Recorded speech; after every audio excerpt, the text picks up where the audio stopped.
Bonjour, dans cette vidéo on va faire le bilan sur ce qu'on a vu à propos des champs et des forces.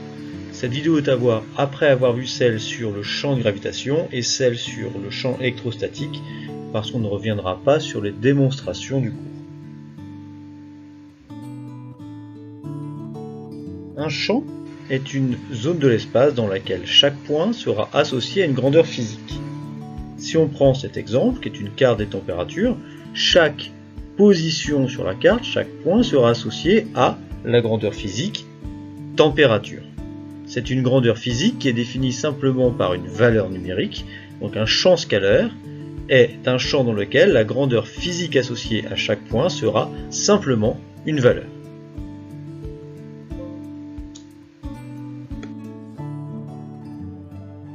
Si on prend maintenant cette nouvelle carte qui représente la vitesse du vent en différentes positions. Chaque point est associé à la grandeur physique vitesse du vent qui est définie par un vecteur. Dans un champ vectoriel, la grandeur physique associée à chaque point est définie par un vecteur. Le vecteur est défini par trois caractéristiques, sa direction, son sens et son intensité, qui serait la norme du vecteur en mathématiques et qui sera en physique-chimie toujours associé à une unité. Donc dans notre exemple, l'intensité du vecteur vitesse est associée à l'unité mètre par seconde. Dans le cours, on s'est intéressé à deux interactions, l'interaction gravitationnelle et l'interaction électrostatique.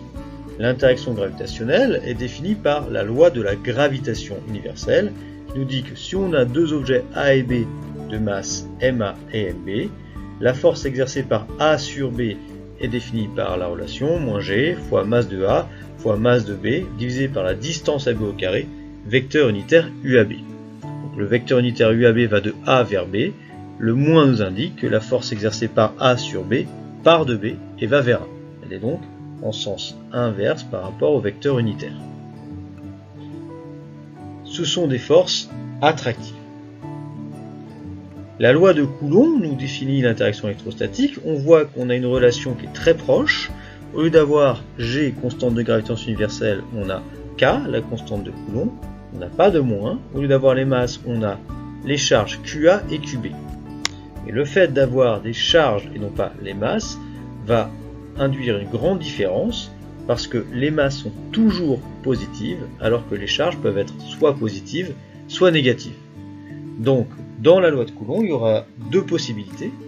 Si les charges sont de même signe, dans ce cas, leur produit est positif, et on voit que la force exercée par A sur B est dans le même sens que le vecteur unitaire UAB. On a, dans ce cas, des forces qui sont répulsives.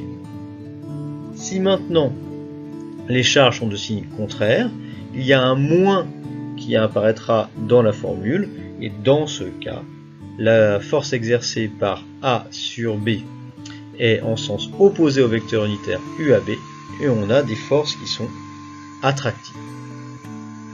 Une des difficultés de ce chapitre, c'est vraiment être capable d'exprimer la direction et surtout le sens des vecteurs par rapport à un vecteur unitaire.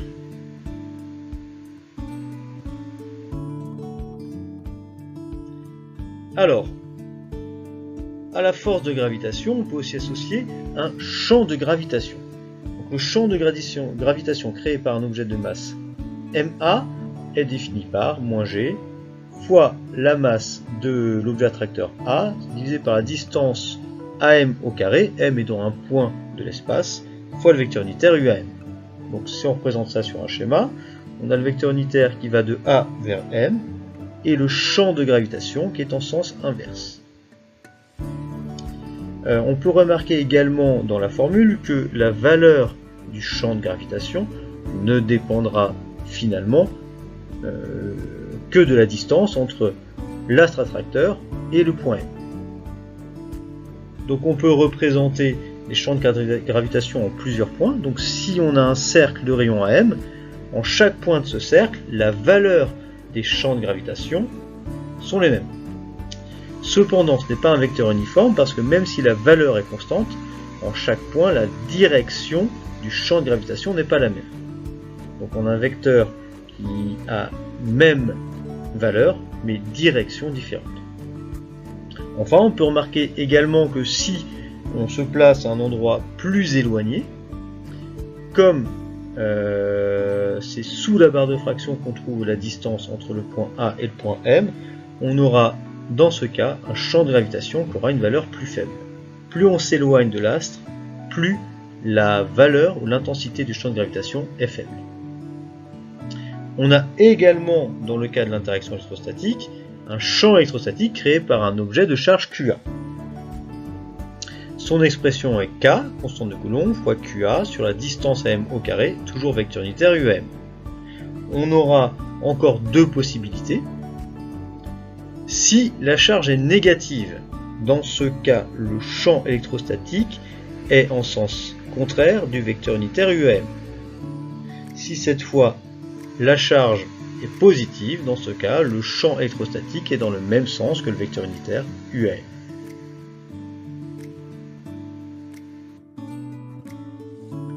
Alors, un objet de masse mb qui serait présent dans le champ de gravitation de A subira une force de gravitation, définie par la masse de cet objet fois le champ de gravitation créé par A. Si on refait un schéma qui représente le champ de gravitation de A, pour notre objet qui est la position B, la force de gravitation sera dans le même sens que le champ de gravitation. Effectivement, la masse est toujours positive. Alors attention, ces deux vecteurs, force de gravitation et champ de gravitation, représentent des grandeurs physiques différentes. La force de gravitation représente une force donc en newton, alors que le champ de gravitation représente un champ en newton par kilogramme. Si on voulait les représenter à l'échelle, il faudrait bien sûr une échelle par vecteur. Une échelle qui nous donne le nombre de centimètres en newton pour la force de gravitation, et une échelle qui nous donne le nombre de centimètres en newton par kilogramme pour le champ de gravitation. De la même manière, si on a un objet de charge QB qui est dans le champ de gravitation créé par une autre charge A, dans ce cas, il subit une force électrostatique donnée par QB, charge de B, fois le vecteur champ électrostatique EA.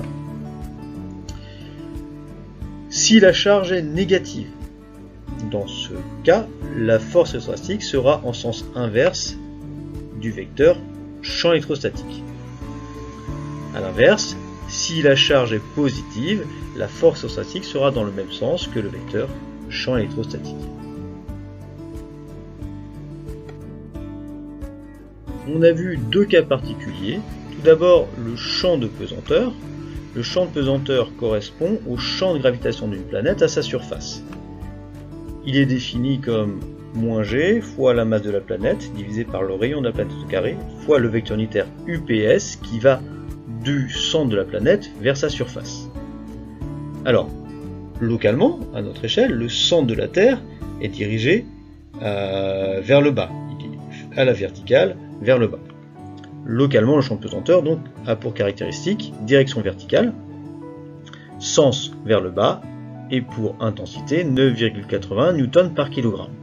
Localement, le champ de pesanteur est donc uniforme. On peut alors définir le poids. On dit souvent poids d'un objet alors qu'on devrait dire poids exercé sur un objet parce que le poids est la force gravitationnelle exercée par la Terre sur les objets à sa surface. Sa formule est P égale masse de l'objet fois champ de pesanteur. La masse étant positive, le poids est toujours dans le même sens que le champ de pesanteur. On a aussi défini ce qu'était le champ électrostatique dans un condensateur. On a vu qu'il était uniforme.